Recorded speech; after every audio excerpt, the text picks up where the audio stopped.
नमस्कार सभी शिक्षक बंधुओं को, स्वागत है आपका आपके अपने channel me and my students में। प्रखर राजस्थान 2.0 अभियान के तहत शिक्षण कार्य योजना जारी है और इस शिक्षण कार्य योजना में नवम सप्ताह प्रथम दिवस की कार्य योजना आपके सामने प्रस्तुत है। ORF दैनिक शिक्षण कार्य योजना है ये कि अर्धवार्षिक परीक्षा के चलते कुछ दिनों के लिए स्थगित थी और ये फिर से शुरू है। तो 8 सप्ताह तक की हमने कार्य योजना पर कार्य कर लिया था। अब 9वें सप्ताह की कार्य योजना प्रारंभ है जो कि 3 दिसंबर से प्रारंभ है। तो नवम सप्ताह के प्रथम दिवस की कार्य योजना 3 दिसंबर को है और ये कालास प्रथम और द्वितीय में रहेगी। तो इस पर हम चर्चा कर लेते हैं। तो वीडियो शुरू करने से पहले अगर आप चैनल पर नए हैं तो प्लीज़ चैनल को सब्सक्राइब कर लीजिए। अगर योजना आपको पसंद आए तो प्लीज़ वीडियो को लाइक कीजिए और शेयर कीजिए, अपने शिक्षक साथियों की सहायता कीजिए। तो शुरू करते हैं नवम सप्ताह प्रथम दिवस की कार्य योजना। तो इसके जो मुख्य मुख्य बिंदु है उन पर हम चर्चा कर लेते हैं। तो इसमें है अधिगम क्षेत्र, गतिविधि, संभावित समय, एबीएस सामग्री का विवरण। तो इसमें सर्वप्रथम है पुनरावृत्ति। तो पुनरावृत्ति में देख लेते हैं कि गत सप्ताह में सिखाए गए वर्ण क्र, ट्र, ज्र और क्री से संबंधित शब्द बोर्ड पर लिखकर उनका दोहराव कराएंगे। जो भी हमने गत सप्ताह में 8 सप्ताह में जो सिखाए हैं वर्ण, उनका एक बार पुनः दोहराव कराएंगे। ये गतिविधि समूह A B C1 C2 C3 के लिए रहेगी और इसमें संभावित समय रहेगा 5 से 10 मिनट। सहायक सामग्री के रूप में हम बोर्ड या फिर कोई अपनी स्वनिर्मित सामग्री को काम में ले सकते हैं।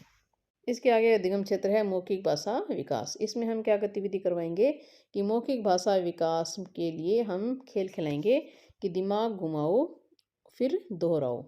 तो इसमें हम एक मज़ेदार खेल गतिविधि करवाएंगे कि बोर्ड पर हम शब्द या फिर कोई सरल वाक्य लिखकर उनको पढ़ने के लिए कहेंगे, उसको देखकर पढ़ेंगे, उनका वाचन करेंगे और फिर दूसरी तरफ सिर घुमाकर, अपना सिर दूसरी तरफ घुमाकर बोर्ड के अपोजिट साइड में घुमाकर और देखे गए शब्द या वाक्य का दोहराव करेंगे कि बोर्ड पर हमने क्या लिखा था, आपने क्या पढ़ा था, उसका हम दोहराव करेंगे। इस तरह से हम प्रत्येक बच्चे के साथ समूह में ये गतिविधि करवाएंगे कि बच्चों की जो मौखिक अभिव्यक्ति है, उनकी स्मरण शक्ति है, उसका परीक्षण करेंगे। इस तरह से एक खेल गतिविधि करवाएंगे जिसमें मज़ेदार बच्चे हैं जो पूर्ण रुचि के साथ भाग लेंगे। ये गतिविधि रहेगी समूह ए बी दोनों के लिए, C1 C2 C3 के लिए। इसमें संभावित समय रहेगा 15 से 20 मिनट और इसमें सहायक सामग्री के रूप में कविता या कहानी कार्ड लेंगे जिसमें से हम वाक्य लिखेंगे या फिर शब्द कार्ड में से हम शब्द लिखेंगे। इस तरह से ये मौखिक भाषा विकास की गतिविधि करवाई जाएगी। फिर आगे है डिकोडिंग ध्वनि प्रतीक संयोजन। इसमें हम देखते हैं कौन सी गतिविधि होगी। तो इसमें हम सहायक सामग्री के रूप में लेंगे कक्षा 3 की हिंदी की पाठ्य पुस्तक।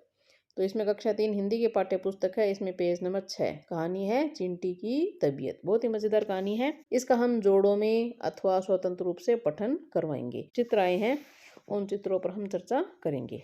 ये गतिविधि समूह ए बी दोनों के लिए रहेगी और संभावित समय रहेगा 20 से 25 मिनट। सहायक सामग्री के रूप में कक्षा 3 हिंदी की पाठ्य पुस्तक।